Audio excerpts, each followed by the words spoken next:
2026 was the year that I succeeded unbigging my back.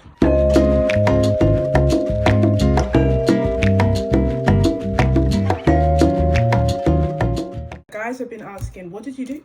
How did you eat? What's your gym routine? And I said, you know what? Man's got a YouTube channel still.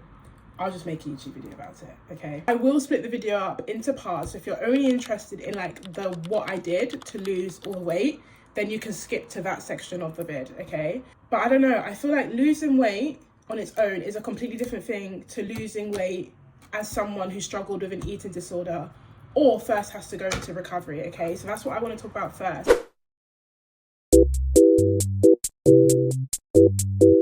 So I'll give you guys a little bit of a backstory. Around the age of 15, I just had those insecurities that little girls had, okay? It was never ever that deep. Looking back on pictures of me when I was 15, I don't know what I was worrying about, but nevertheless, I was worried, okay? And what I would do in order to lose weight was just stop eating and never ever do that, because guys, that led to about, how old am I now? That led to about 7 years of struggling with food. For a long time, it started off with restriction, just not eating. This is the thing about your body, it's very smart and it will adapt, okay? There's only a certain amount of time you can go about starving yourself before your body realizes like, wow, this girl is really not giving us any food. We're gonna have to take matters into our own hands in order to make sure that we don't starve and die. And that's how I developed binge eating disorder, and I was also diagnosed with OSFED. And I can't even exactly tell you what that stands for. I think it's like other specified feeding eating disorder. I'll put it there. But those are the two things that I was diagnosed with out of a result of just doing things the wrong way from the start, okay? Now, binge eating disorder is a very misunderstood eating disorder. What binge eating disorder actually is it's your body's survival mechanism to periods of long time in restriction or starvation, where eventually when you do have access to food or a lot of food, your body will literally dissociate. Like, it feels like you're outside your own body. As you're eating this copious amounts of food, you don't even know what you're doing. You're not tasting, you're not really even processing that you're chewing, and you're just eating so much food, whilst not really being aware of it, okay? Which was how I gained the majority of the weight. Because the thing is, it's like you may be starving yourself for a long while, but when you go into those moments of binging, you eat so much that it contradicts and makes up for all the calories you didn't eat when you were starving. Do you get what I mean? No matter how much I was restricting, the binges would make sure that I was eating in a calorie surplus.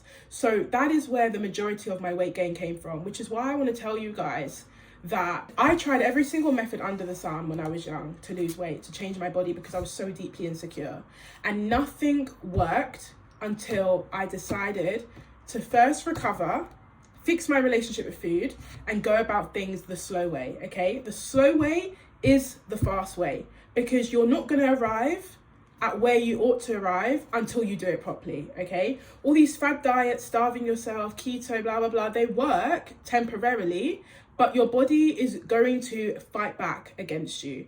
And it's going to lead to either you losing the weight and gaining it all back, or you developing some kind of disordered mentality with food, or you losing the weight and not knowing how to eat properly after. I would say that I suffered with my eating for about 7 to 8 years, okay? And over this 7 to 8 years, you can just imagine, if I'm binging for that long, how much weight I'm gaining. Then throughout the period of struggling with binge eating, food really became my idol, because not only are you eating copious amounts of food in order to contradict the fact that you're starving, but food also becomes your comfort. In that time, I was also struggling mentally really badly with other things, and food kind of became my coping mechanism, okay? So I idolized food. The Bible says that God's grace is sufficient, okay?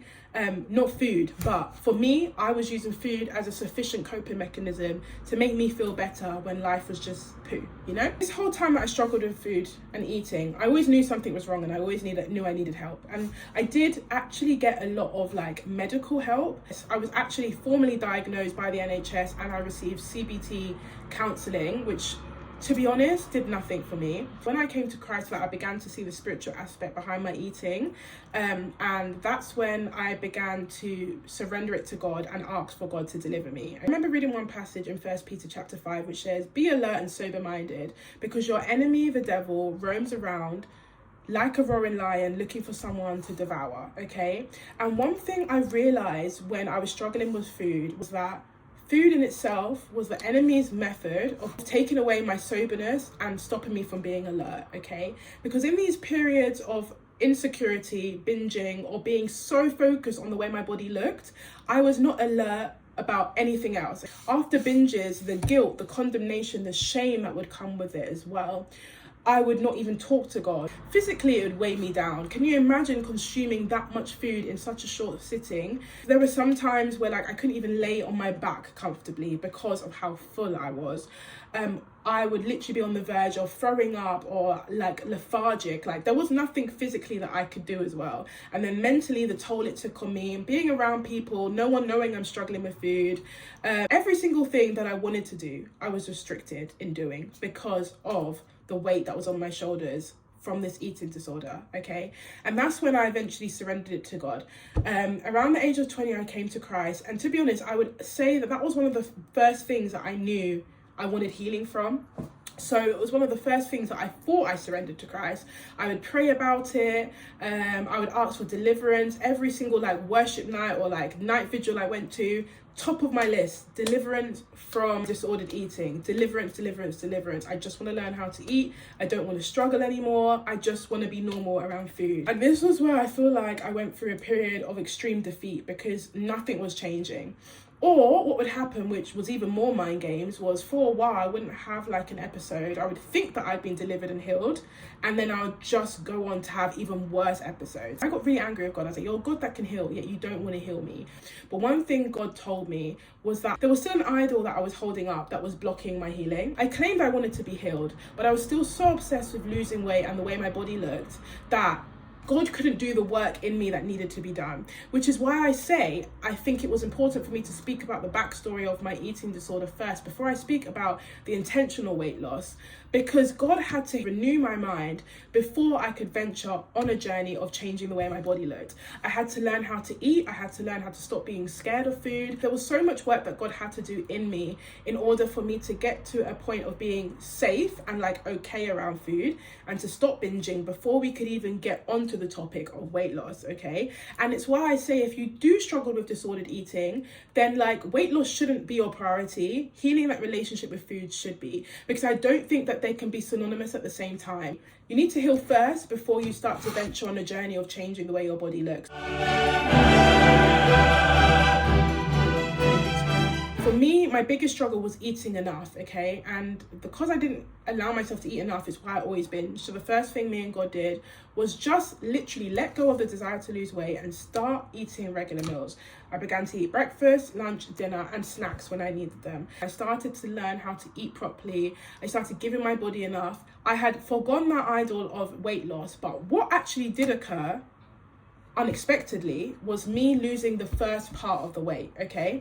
Now, I thought that was funny because in my head would tell me that if I ate 3 regular meals a day and I ate snacks, I would gain more weight. But what actually happened in that time was I recovered and I lost weight, okay? Because by feeding myself regularly and allowing myself to have more food consistently, I was no longer binging. My body now got out of fight or flight mode and realized that it's now safe. This girl is actually feeding us. She's not starving us anymore. So we don't need to act berserk every single time we see food. We don't need to binge anymore because we're beginning to notice that she's feeding us 3 times a day and she's eating snacks as well. So yes, in that initial period of healing my relationship with food, that's where I lost the first 20 pounds. I began to feel more safe around food. Wow, food isn't the enemy. I can actually eat enough and still be safe in my body. But once I had literally changed the way my brain thought and began to feel more safe around food, that's when I allowed myself to intentionally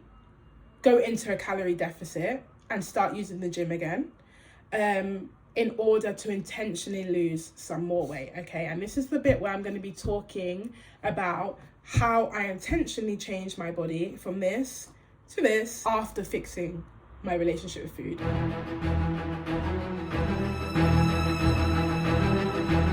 Go get a snack. Let's start with food. The number one thing you need, and the only thing you need in order to lose weight, is to be in a calorie deficit. You can be doing everything else. You can be eating healthier, you can be exercising more, but if you're not in a calorie deficit, you will never, ever, ever, ever, ever ever lose weight. It's just science, okay? It doesn't matter what you eat. You could eat only pizza, but if you're in a deficit, you're gonna lose weight. Now, obviously, there are things you can do to make being in a calorie deficit easier, which is what I'm gonna talk about. Trigger warning, I'm gonna be talking about calories and counting calories and tracking calories. So know your deficit, you need to work out your total daily expenditure, okay? And this is so easy, you can do it online by searching up a TDE calculator. And what your total daily expenditure is basically how much your body burns in a day based on specific factors to you. Your height, your weight, your sex, and how active you are. Please do not just subtract copious amounts of calories from that total daily expenditure and start eating small amounts. All you need to do is generally subtract a very small number, maybe 200 to 300 calories, because you will increase the deficit through ways we're going to talk about later. And dropping your calories too low is just going to cause you to literally just go ravenous and not stick to your deficit. Okay, so take a small amount, maybe 200 away from your total daily expenditure. If the website tells me that I'm burning 2,300 calories a day, then I'd probably eat like 2,000. Do you get what I mean? There's no way I'm slashing my calories to 1,200, okay? Because I've been there before and I know what it does. Now, people on the internet will say different things. Some people say that you can intuitively eat while trying to lose weight. You don't have to track your calories. You do have to track your calories. To be honest, like, tracking your calories is the only way you're going to have a good knowledge of what you're eating. But I do understand that might be triggering for many people like me, okay?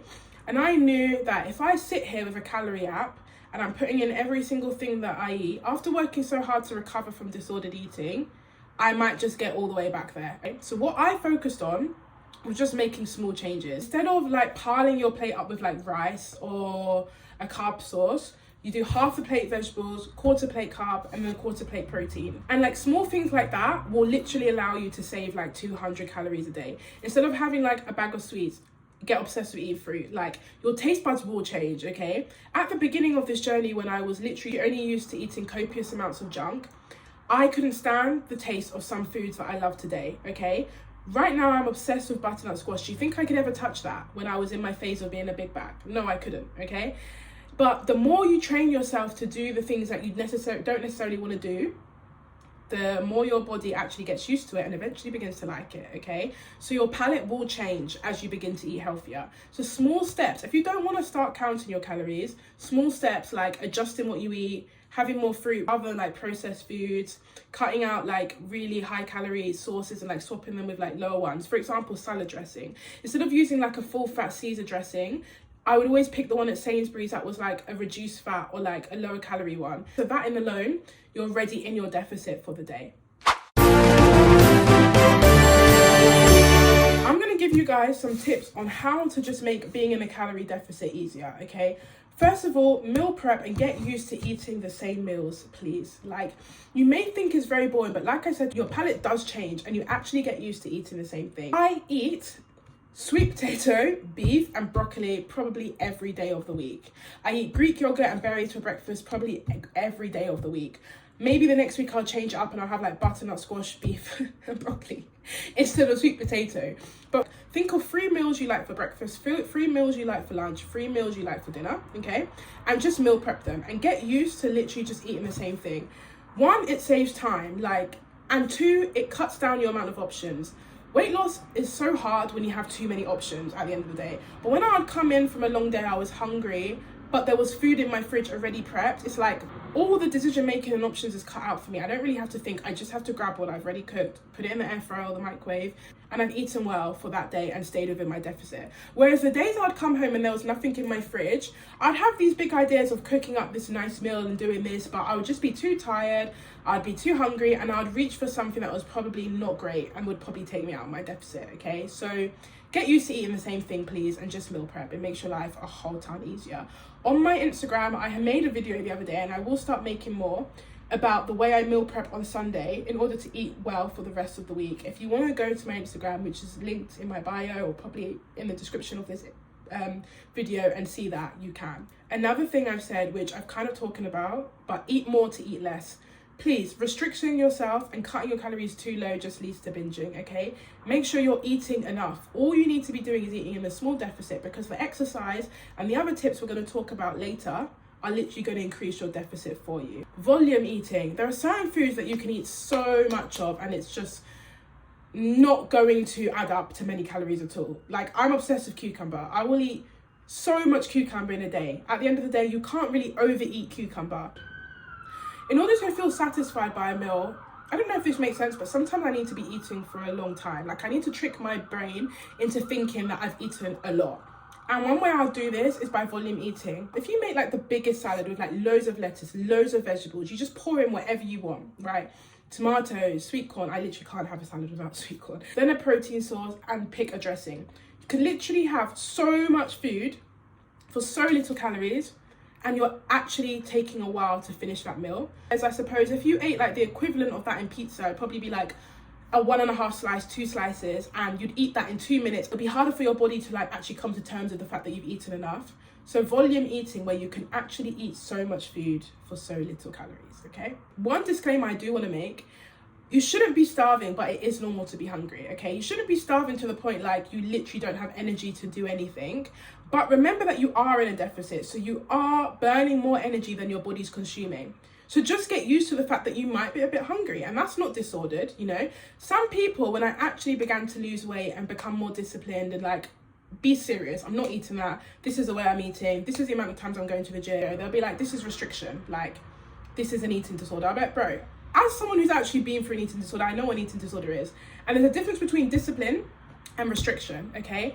Come to terms with the fact that you're gonna have to be disciplined. It's not gonna be nice. Sometimes you're gonna have to say no to certain things, okay? And that's okay, because your desire to become what you want to become should outweigh your desire for the thing that you're saying no to for a while, okay? This is a journey of sacrifice, okay? Deal with it. Another thing, drink water, please. Like, water is your best friend. 1, it will fill your stomach up in the times when you want to eat, but it's not time to eat yet. 2, water helps with water retention so much. Like, if you stay on top of your water, okay, you're going to look less puffy, you're going to look less bloated, because your body is also realizing that you're having enough water and it doesn't need to hold on to water. So drinking enough water, like, literally flushes you out, helps you feel leaner, less bloated. Like, drink so much water. Cool. I'm just trying to think about if there's anything else I need to say on the food wise. Be in a calorie deficit. I told you some things that will help you stay in a calorie deficit. Meal prep, to volume eat, to eat the same foods, and to get used to saying no to certain foods that don't align with your goals, I guess. Now let's move on to movement. This was the most fun thing for me. I would go to the gym at the start. I was going 6 days a week. Absolutely no need to be doing that much. But sometimes you get like the beginner gym high where you just want to be there all the time. You just want to be picking up every weight. You want to be doing every exercise. Okay, you don't really need to be doing all that. 4 times a week for me right now is a sweet spot.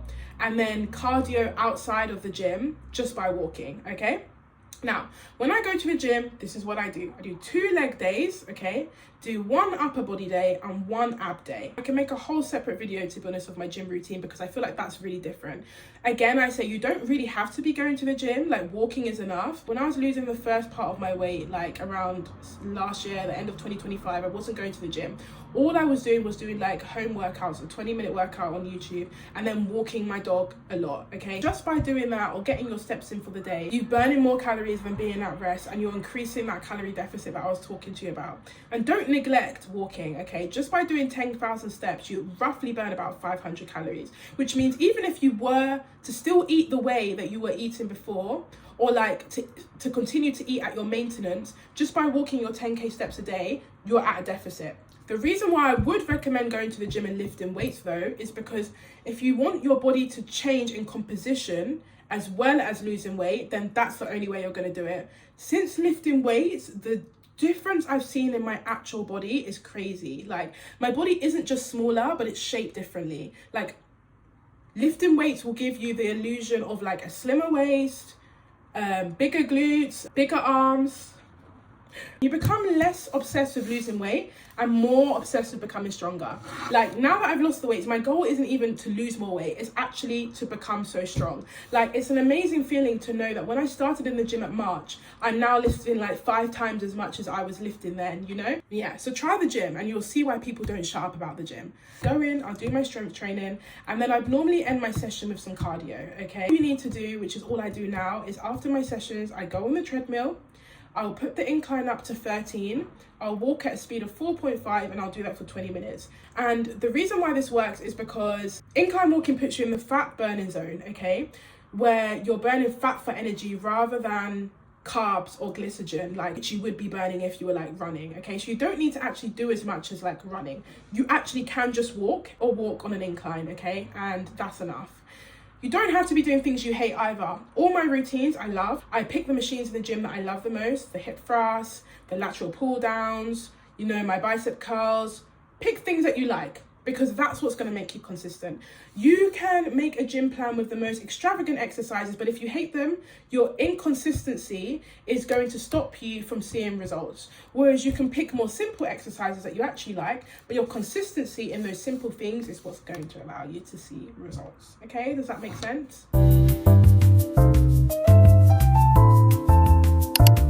One of the biggest niche tips that I will give you is you're allowed to enjoy your life even if it doesn't yet look like how you want it to, okay? Even if you're not at your goal weight, or you're not at your dream job, or you're not at what the place you imagine yourself being at, be kind to yourself, enjoy the journey, okay? Because it's more than just arriving at the destination. The reason why I genuinely look at myself now with a lot of like happiness and joy is because I saw the process that it actually took me to get to where I am now. That in itself is so rewarding. It's just as rewarding as looking at yourself in the mirror and being happy with what you're seeing, okay? As someone who tried to lose weight from a place of self-hatred, as I told you guys at the beginning, that is literally what led to me developing an eating disorder and being depressed, okay? Because I was working from a place of lack and hatred rather than abundance and love.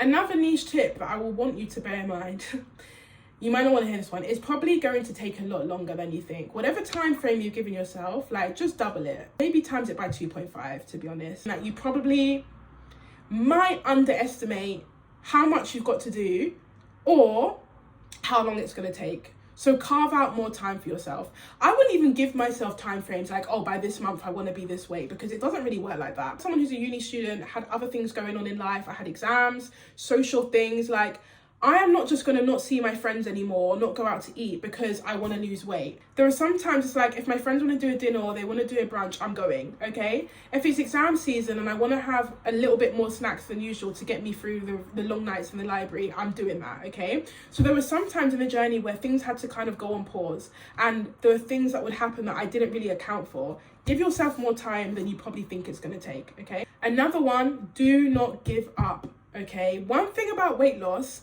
it's like one of those things where you see nothing for a while and then boom, like you actually wake up one day like, wow, wait, like one of my favorite verses in the Bible, Galatians chapter 6 verses 7 to 9, it tells us that God will not be mocked. We will only harvest as much as we've put in. Verse 9, it tells us that we should not give up, for if we keep going and working for what is good, in due time we will reap a good harvest, okay? The thing is with weight loss is it can be very discouraging sometimes. The scale doesn't always operate to your favor, which is why I would tell you to use other tools as well, like measuring tapes and stuff like that. Some days, especially as a woman, I want to talk about this actually, there are going to be things that set you back a bit. Like for me, the week before my period and my period, I would just bloat so much, retain so much water, the scale would go up, okay? I was doing everything right. I was keeping to my deficit, I was going to the gym, but the scale would go up. That's not because I've actually gained weight. That's just because there's actual stuff going on in my body, which means for that moment of time, the scale has gone up, okay?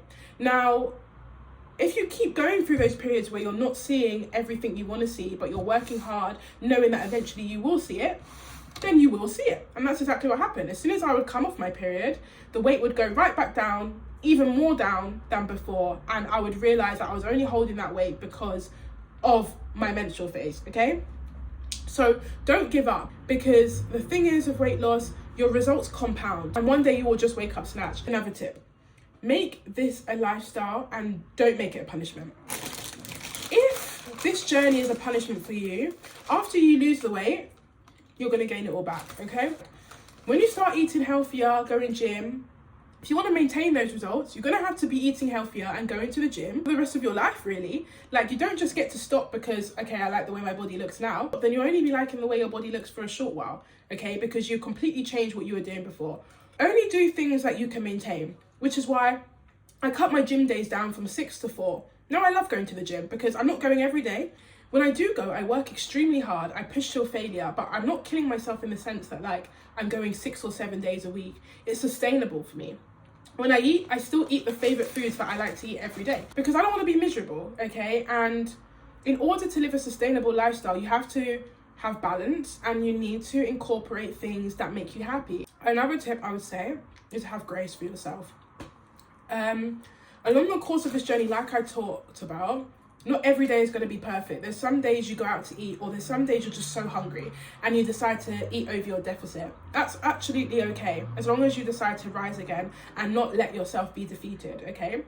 There were days where I just couldn't be asked, and maybe I would not go to the gym, or I'd eat a bit more unhealthy, or I'd eat over my deficit. Like, I wasn't going to beat myself up over that.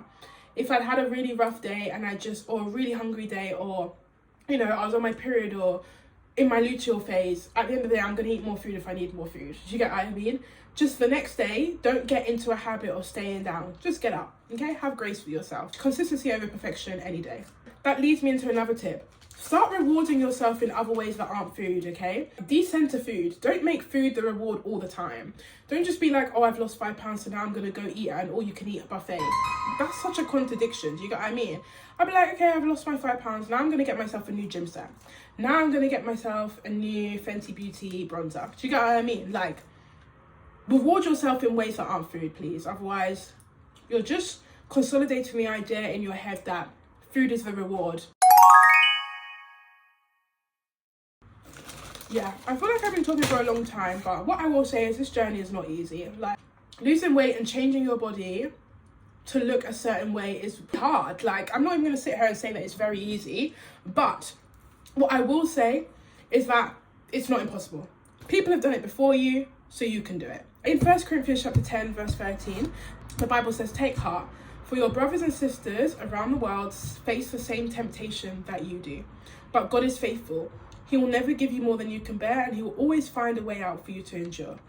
This journey is going to be a hard journey, okay? And there are times along the way you're going to be tempted to quit, tempted to maybe overeat, tempted to not go to the gym, tempted to slack, okay? But remember, God has not given you more than you can bear, and he always finds a way for you to endure, okay? Nothing that you want to do is beyond you, okay? My Bible tells me I can do all things through Christ who strengthens me. And this is why I say it was such a spiritual thing, and losing weight spiritually has helped me so much, like in terms of understanding what I can do through Christ, understanding my identity, understanding that the laws of God are just that. He rewards the diligent, okay? He rewards those who don't quit. He rewards those who keeps going. And even when you are weak, he will fill in your weak spots and he will help you do the things that you ought to do, okay?